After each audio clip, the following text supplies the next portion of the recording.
In an Uzio, Ingram, Chicos on a maximum, not a 45 or 44 Magnum, it ain't even a 357. No, it's hope glitch, but the mouth, so listen, nandito na si Kiko at kasama ko si Chito at si Glock 9. It's time to rock right. Hindi ko natigil lumabas sa mga salita sa kibibig, di padadaig ang bungang, halat tumungang, lahat napapahanga sa talento, ko'y tagakalentong, bata bandalo yun na ngayon nakatira sa antipolo, sumasaklolo sa mga hip-hop, pwede karirino, pwede rin trip lang. Si Glock kasama ang parokya, parang bulaga na kailangan di mabokya, di mo na kailangan malaman kung bakit pa. Kami lahat ay nagsama-sama. Mic check, eto na nagsanib na ang pwesa. Friends, maganda Glock Night at parokya. 1, 2, 3, 4, let's vote in!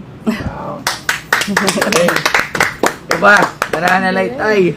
Nashock siya doon, ha? Nashock kayo, nashock din kami. Nashock kami lahat dito. Nashock! Sobrang nashock.